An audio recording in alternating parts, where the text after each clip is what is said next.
Bonjour tout le monde. Voilà, je reviens avec cette émission que je fais sur le bien-être. Vous vous rappelez, une fois, j'avais fait une émission sur Bonjour Félicité, qui s'appelait Bonjour Félicité, dans laquelle j'essayais d'inviter les gens ou bien de parler du mal-être, des témoignages. Donc aujourd'hui, je viens là avec Valérie, qui va faire un petit témoignage dans le but de partager avec vous, avec nous, si vous voulez, son expérience qui n'était pas très facile. Et cette expérience qui l'a amenée vraiment au fond du trou, mais elle a pu s'en sortir. Et voilà, je voudrais qu'elle partage ça avec vous aujourd'hui afin que certains qui traversent le même genre de situation puissent aussi en bénéficier. Voilà, Valérie, la parole est à toi.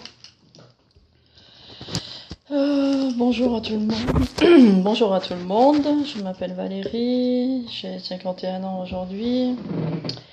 À l'âge de 22 ans, j'étais mariée et j'ai eu ma première petite fille qui s'appelait Émilie, le 8 novembre 1988, et qui est partie, qui a décidé de partir, de nous quitter, elle et son papa, moi et son papa, à l'âge de, dirons, pas tout à fait 3 ans. Nous étions en vacances, la deuxième année à la même place, on était retournés au Baléares, dans un petit hôtel sympathique, familial, qu'on avait l'habitude de prendre. Et puis un jour, il y a eu un accident. Elle est décédée tragiquement dans une piscine de l'hôtel. Voilà, c'était une journée bouleversante, horrible, un drame quoi. Et il est arrivé quelque chose cette nuit, cette première nuit du décès de ma fille. C'était le jour du 15 août. Le 15 août, c'est une fête populaire, c'est une fête catholique, c'est la fête de la Sainte Vierge. En Espagne, on y croit beaucoup, donc les secours ont eu du mal à venir sur place pour déclarer le décès d'Émilie, alors que moi, je sentais vraiment qu'elle était décédée. Hein. Mais il fallait... Après, je l'ai gardée en moi pendant un petit moment, j'ai gardé auprès de moi dans un lit, elle était dans mes bras et au moment où les secouristes sont arrivés pour venir me la prendre, pour me séparer d'elle, c'était une déchirure, une vraie déchirure ce jour-là. Oui, ça doit être dur ça pour une maman. Ouais. Et ensuite, on nous a changé de place, l'hôtel a décidé de nous changer de chambre. J'ai reçu des médicaments parce que voilà, j'ai dû témoigner à la police qui est arrivée pour l'accident et tout. Ensuite, il s'est passé qu'on a été changé de chambre dans un univers que je connaissais pas. J'étais très très fatiguée. J'ai reçu aussi un médicament pour m'aider. Et donc je pense que j'ai été couchée ce jour-là tout habillée. Ouais, tout habillée. Je me rappelle même pas comment je me suis endormie, mais c'était très profond et très lourd. Et vers, je sais pas, moi, dans la nuit, je me suis réveillée en sursaut dans mon lit. Il y avait un bruit. Déjà, c'est le bruit qui m'a réveillée. Il y a eu une chaleur, un claquement de porte, une lumière. Et tout ça à cause d'un petit criquet qui était là, qui était rentré dans cette chambre, qui est lumineux. Hein. Un criquet, c'est un ver luisant, comme on appelle ça, et qui faisait beaucoup, beaucoup de bruit. En plus, la porte s'était ouverte, hein, il faisait chaud, bien sûr.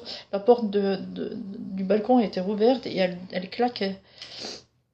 Je me suis réveillée en sursaut, j'ai réveillé mon mari qui était à côté de moi, et je criais « Émilie, Émilie, elle est là ». Et ça, c'est la nuit du décès de votre fille. Oui, c'est la première nuit. Oui, la première nuit. Je criais, Émilie, Émilie, elle est là, maman. Je disais à mon mari, réveille-toi, elle est là, elle est là. Voilà. Comment vous avez fait pour surmonter? Ça fait combien d'années maintenant, vous m'avez dit? Ça fait 26 ans. 26 ans cette année. Comment vous avez fait pour essayer de remonter la pente? Je pense que depuis il y a cette lumière et ce jour, cette nuit, cet appel d'Émilie qui était là en moi, même si c'était violent, j'ai toujours cru qu'elle était toujours près de moi. Elle a toujours été près de moi. Je me suis reconstruit. Hein. Il y a eu des longs moments où c'était dur, c'était difficile. Des fois, j'y croyais plus. Mais je sentais quand même sa présence. Je sentais cette chaleur. Je sentais cette étoile. Et ça vous apaisait. Elle est toujours là aujourd'hui. Elle est toujours là. Elle m'a fait traverser des moments, elle m'a fait traverser ces mauvais moments, en fait, ces moments de douleur.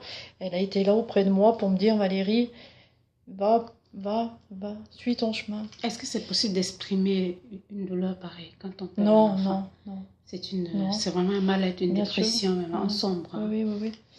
Non, on peut pas l'exprimer. On est dans un noir, on est dans le tunnel, on voit pas cette lumière, on est toujours avec soi-même, on vit comme un robot, on accomplit des tâches au quotidien, mais notre cerveau est pas là, notre tête est pas là, notre cœur est pas là, on n'y met pas d'ardeur, on n'y met rien, on est vide, on est plat, on vit parce qu'il faut vivre, mais on sait très bien que... Une partie de nous-mêmes est loin, Ouais. en fait, avec cet enfant. Qu'est-ce que vous aimeriez transmettre aux parents, aux personnes, aux mamans qui peut-être quelque part dans le monde, J'ai pas de leçon. traversent la même situation que vous avez traversée vous? Tout ce que je peux dire, moi, c'est qu'au bout de 26 ans, il faut y croire toujours. Il faut toujours garder en soi cette partie qui est partie, notre chair qui est partie, mais qui est toujours présente. Elle nous construit, même aujourd'hui, à 26 ans, elle me dit, maman, regarde, la vie est toujours devant toi et elle est belle et elle s'ouvre. À un moment donné, cette lumière, elle sera là et elle sera bien plus grande qu'elle l'a eu été, en fait. Et elle est multipliée. Elle est immense, elle est beaucoup plus ouverte, beaucoup plus lumineuse qu'elle l'a été avant. Oui, si je comprends, c'est que ce décès, cette perte, ça apporte une grosse douleur, mais qui peut ouvrir une autre lumière, une autre porte. C'est un peu ça. Et puis, de se dire aussi que même que vous avez perdu cet enfant, vous devez quand même continuer de vivre au travers de cet enfant, de trouver la force. Ouais. Et à chaque épreuve, et à chaque moment difficile, après un divorce, après une dépression, à chaque chemin que je devais, un nouveau chemin qui était là à un moment donné propice, où des chemins se proposaient, elle était là pour me guider, elle a toujours été là, et ça, jusqu'à ma mort, elle sera là. Je pense qu'elle transmettra encore à ma génération d'après, à mes filles qui auront peut-être pas fini leur vie, elle sera là encore pour les aider. C'est vraiment génial. C'est des messages, c'est des âmes, des belles âmes qui meurent pas, qui sont toujours là. C'est génial, Valérie. Alors, je voudrais te dire merci. Franchement, je te tutoie. Merci beaucoup pour ce témoignage qui, je pense, va aider un grand nombre de personnes qui traversent ce même genre de situation.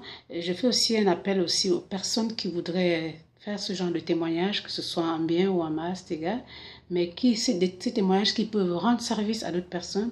N'hésitez surtout pas à me contacter, à me téléphoner au 0041 78 746 84 99. Je dis bien 0041 78 746 84 99. Merci, c'était Félicité Filier-Mongan, ensemble vers le bien-être. À bientôt. Merci.